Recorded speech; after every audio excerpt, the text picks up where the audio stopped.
Жанашырлық дегеніміз не? Тағы бір формасы ол зерделік. Маған жақсы көмектескендей. Эмоцияны басу, басқалармен де бөлісе аламыз. Кризис кезінде өз-өзіңізді кешіріңіз.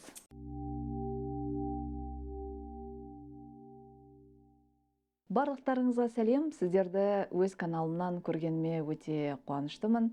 Қазір мен камера алдында сөйлеуге үйреніп қалғандаймын.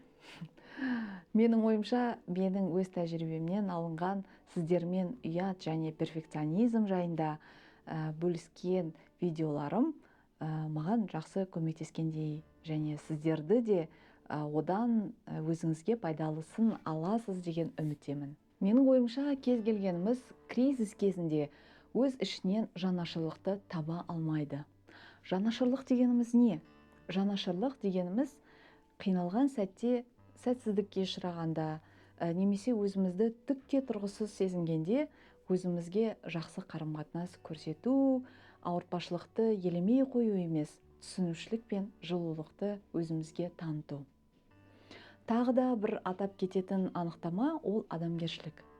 Бұл дегеніміз біздің толымсыздық сезіміміз табиғаттың бір бөлігі, және әрқайсымыз осыдан өтіп, ол сезімдерді бастан кешуіміз туралы. Және бұл барлық жаман нәрселер сізде ғана болады деген емес. Жанашырлықтың тағы бір формасы ол зерделік, осознанность. Ол бізге эмоцияны басу немесе оның маңыздылығын арттыру үшін басқару қасиеттеріне ие болу үшін қажет. Өкінішке орай, біз өзіміздің ауыртпашылығымызды елемей өз-өзімізге жанашырлық таныта алмаймыз. Тек зерделік қана бізден өзімізді теріс ойларымыз, сезімдеріміз және мінез құлқымызбен идентификациялауды тоқтатуды талап етеді.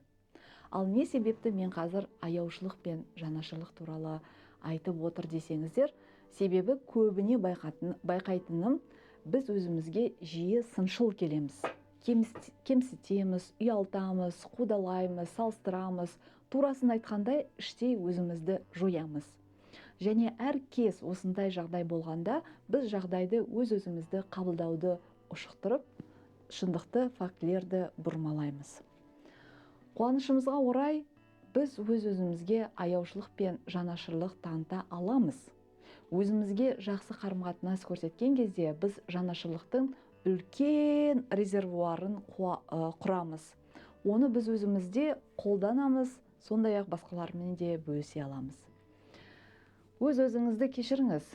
Әрбір қателігіңіз үшін кешіріңіз. Әдетінше осы видеоны достарыңызбен бөлісіңіздер, лайк басып, пікір, сұрақтарыңызды қалдырып, маған жазылыңыздар. Назарларыңызға көп-көп рахмет.